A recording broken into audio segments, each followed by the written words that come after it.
loose compression na nga. Wala pa sa timing ng motor na ito.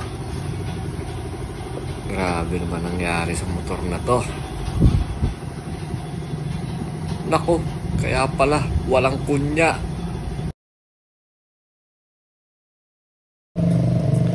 Pangalawang loose compression na dumating dito sa atin sa shop ngayong araw.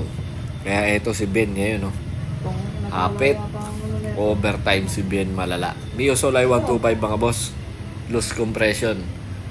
Ang kwento nito ay nagpa-throttle body cleaning daw siya, nagpa-FI cleaning sa ibang shop.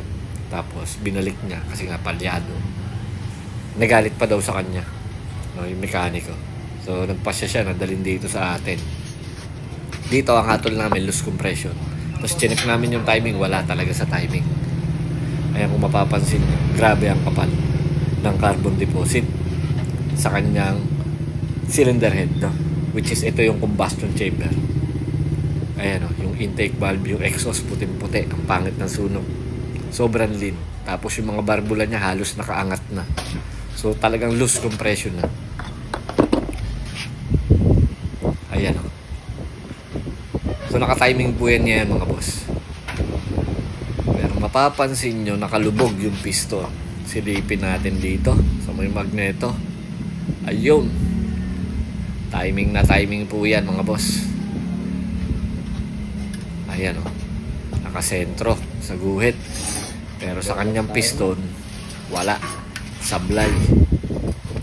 Ayun, o. Ang lalim ng lubog. Baka sabihin nyo, naka-overlap. Ikutin ko pa ulit, ha. Grabe na yan. Grabe na kayo mga overlap boys. Pero by the way, balik tayo sa issue nito, no? Checkin natin kung bakit wala siya sa timing. Kahit naka-timing yung kanyang magneto.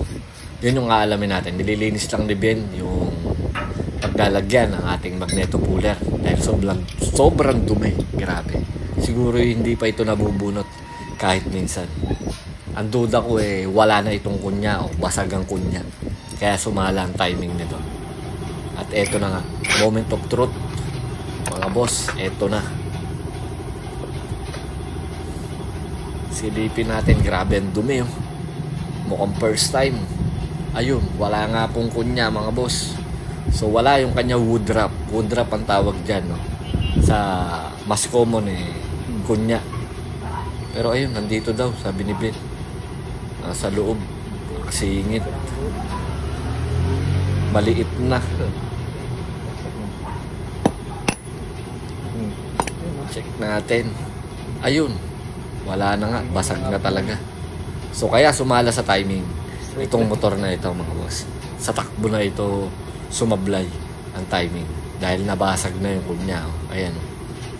Half moon yan, pero naging square na maliit, no, parang rectangle ang nangyari sa kanya. Kaya sumablay sa timing. Kaya nung umaandar pa ito kanina, wala, palyado. Papalitan na lang natin to ng bagong wood wrap or kunya kung tawagin. Tapos checkin lang natin yung block. Yung block niya aftermarket, pati yung piston. Pero wala naman tayong problema dyan, stock size naman. Kaya goods lang yan.